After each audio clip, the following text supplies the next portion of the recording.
Hello everybody, welcome to WhatCulture Gaming. I'm Scott, joined by Josh. Hello again, Scott.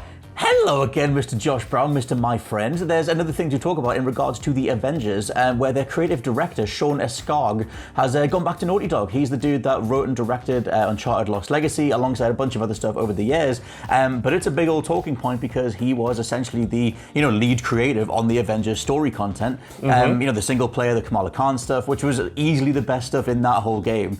And he tweeted, I think it was just yesterday, April 19th, saying that he's gone back to Naughty Dog. Now, someone immediately said, what does this mean for the Avengers? And he literally just said, Marvel's Avengers is in good hands. And that was it. And it's over there now. I've done my bit and I'm going to leave. What's your initial thoughts to this before we get all conspiratorial? A few thoughts. First of all, the fact that they didn't make a tweet saying who let the dogs out to announce their return really, really annoyed me, because that's just an open goal. Missing it. Second, it's just like the most kind of like boilerplate thing you could sort of say, like, to respond to it. I mean, maybe that's all you need. Maybe all you need is just to reaffirm that it is in, safe hands or whatever. Well, I'm sure it was Casey Hudson who said when he left BioWare for the second time, the Anthem was in good hands or in safe hands, and it wasn't, was it? It wasn't in good hands at all. Exactly. I think that's why it kind of rings as a little bit PR speak. It might not be. It might be exactly what he thinks in this situation, but at the same time, we've seen that response so many times to creatives who have left a project and gone, no, don't worry, it's in safe hands. And then you actually look at the project a year later, and Anthem is suddenly announcing its 2.0 thing, and then instantly, going back on it and saying, actually, we're not going to do this. It's not in safe hands anymore. But when it comes to the Avengers, I know they have announced a lot of stuff recently, and I do want to see them pull this one around. To be honest, I want the Avengers, Marvel's Avengers, to turn into something special and turn into something that I personally want to go back to and play and experience and re-experience again. Whether or not they will do that, I don't know yet. Well, the thing is, with him leaving, the head of the single player, like I said, the most recommendable part of that game that you would hope over time would be added to in a meaningful way. They've announced there's the Black Panther pack coming out, there's the Black Widow stuff scheduled for the spring, which will get hopefully a boost in general exposure because of the movie as well. But the fact that he's leaving, I'm like, how many notes did he leave behind, just saying, well, this is what I was going to do, this is how the story was going to play out, because the single player portion of the Avengers does end on, I don't know if I would class it as a cliffhanger, but it's very much a segue into the multiplayer. And even if you play it now, I picked it up again to try it again, the PS5 update, which I had to do on a fresh save and everything. You can easily just, from the main menu, you can just pick the multiplayer option, and then Cap's just right there. You just sort of have it's one of the SHIELD agents just saying, well, anyway, welcome back, Cap, which just wipes out the whole single player thing of retrieving Cap, and is Cap even in it, and everything else. And just sort of, here's your multiplayer missions, just keep going. By the way, sorry, it's a weird dynamic. Not to interrupt, man, but that's just one of the I can't get over that design decision. I've been thinking about it for 2 years now. He's on the box. He's on the box, and the whole. But is he in the game though? I don't know. Potentially be dying. I don't know. Sorry for interrupting you. That was really rude. But it's something that erupts every single time I'm reminded that they did that, because it just, to me, that is reflective of the fracture between the marketing of this game and what Square Enix was presenting it as, and what at least some of the team members thought the game was from a story perspective, from a setup perspective, Well, the thing is, there was a perfect version of this game, and it's very much it existed in our minds beforehand, that it was a story-based, or at least a big portion of it was story-based, but occasionally you would have these missions where you would pair up with other players and go and take care of a certain threat, or a certain character has popped up in a city and they need you to respond and whatever else, and you would do the story stuff alongside that. And I like the idea, you were saying it, we did a video on it beforehand of wish list type stuff, maybe it was a podcast, where you could have that thing of maybe getting a notification on your phone if you had a companion app or something, just saying, hey, by the way, such and such, the destroyer is loose down in Manhattan or whatever, and you need to go down there, and your spec'd up character is the one that goes in there and responds to it, and you make the Monster Hunter style, you put the flare up and everyone else comes in and you all defeat the thing together. That would have been great. But it's barely in there. It kind of is in there. You can posse up and go fight a bunch of dudes, and you do have these Tachyon trials and these different raid bosses and everything else. It's kind of in there, but I just feel like it was always a game of two halves. When I did the review, it's the single player is very much over here and the multiplayer is very much over there. And with the dude behind it, Sean Escarg, leaving, then it siphons off the single player even more, because he's not going to be involved in the story scenes going forward. And like I said, maybe he's left notes behind or whatever. But just like that whole portion, you can tell that as someone who worked on Uncharted, did the single player stuff, you can see the Uncharted DNA in portions of that single player, but it's not in the multiplayer at all. The multiplayer is this weird soulless thing that just, it plays fine, but it's devoid of purpose at the minute.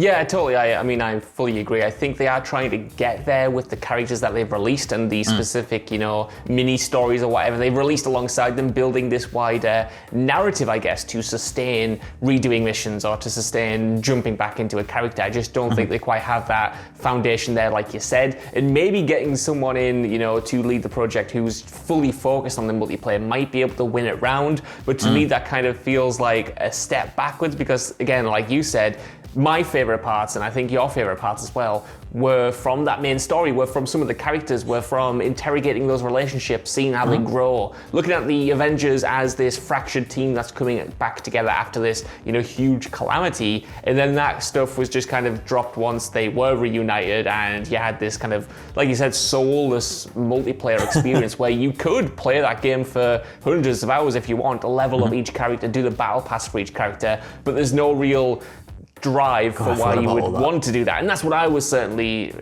missing, especially at launch. I haven't touched it since because I didn't have that, push to like go back to it. I had no reason to stay. I had no reason to boot it up every single day and treat it as this thing that I could experience and could get more out of it. I felt like I had everything I could get out of it by the end. And that's what I want to see in these kind of like roadmaps, just more purpose injected back into the game.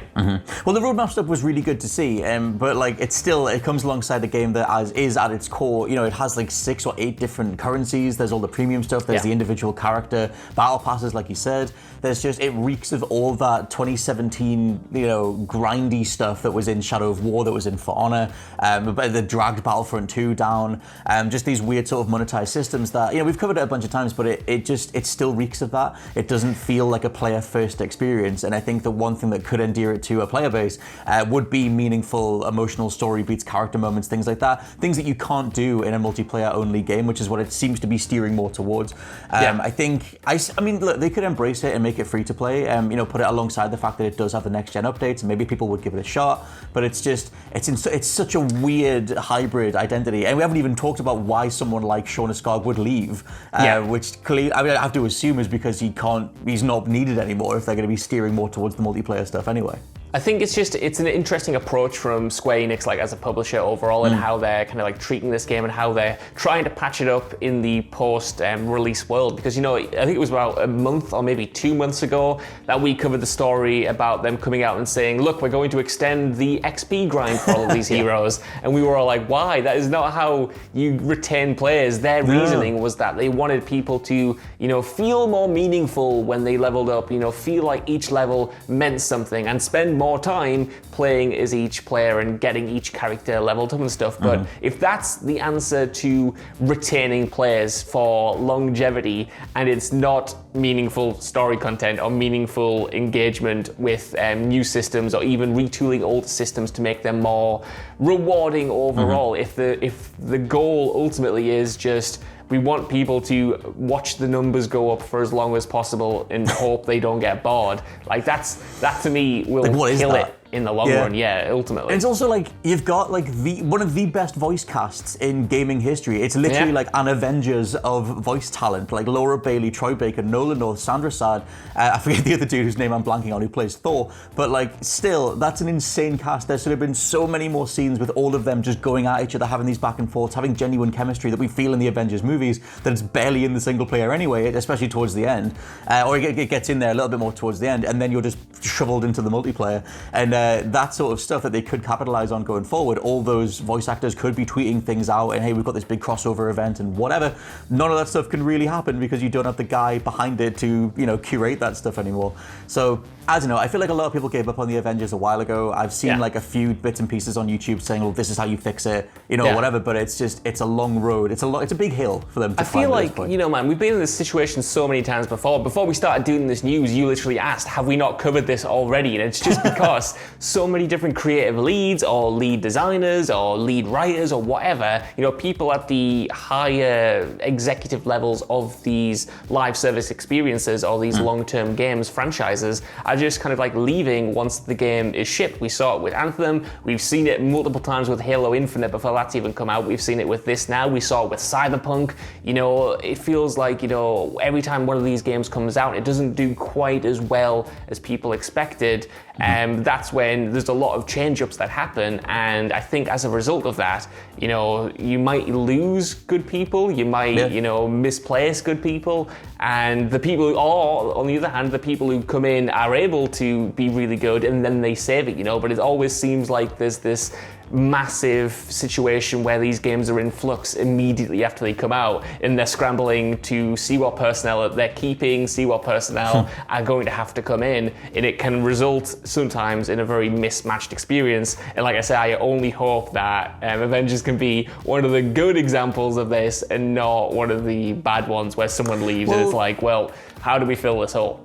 Yeah, I mean, the thing is like for me, like, I mean, I've not read any Kate Bishop comics, so when they led with that, I understand why obviously the Wakanda stuff had to be delayed out of sheer respect for Chadwick Boseman, and it's good that they finally have the Black Panther stuff back in the, like, you know, somewhere down the line. But if the answer to, you know, should I play the Avengers or why should I be playing the Avengers, there's not really an answer to that yet. We're still waiting on something like the future Black Widow packs, the Black Panther packs, and stuff like that. So it's like, you know, there's more energy around the MCU brand, the Marvel brand, after things like the Shang-Chi trailer, but it's just, as you know, like the PS5 Series X upgrades came and went. Like, it's not like anybody was saying, "Oh my God, you need to check this out now." It needs so much more to it. Didn't know, I just totally forgot that they happened until you mentioned it in this video. In my head, I was like thinking, like, have I just blanked that entire week that happened, or what? Was that just not publicized? It's one of those really terrible ones where you have to re-download the PS4 one or the other. Well, I guess Xbox takes care of itself, but you've got to re-download the PS4 one, upload your save to a separate cloud thing, and then get it again on the PS5 one. But whatever. Yeah, I mean, the fact that this dude's leaving does seem to throw the future of the project into a little bit of disarray, unless you are already interested or invested in the multiplayer-only portion of it, which me and you not necessarily, but occasionally we'll check it out to see what's going on. But let's know what you think down in the comments below. Maybe you're one of the few hardcore Avengers fans and you've got some big old thoughts on what they should be doing going forward. For now, I've been Scott from WhatCulture.com. I've been Josh from WhatCulture.com. And we'll catch you next time. Bye. Bye.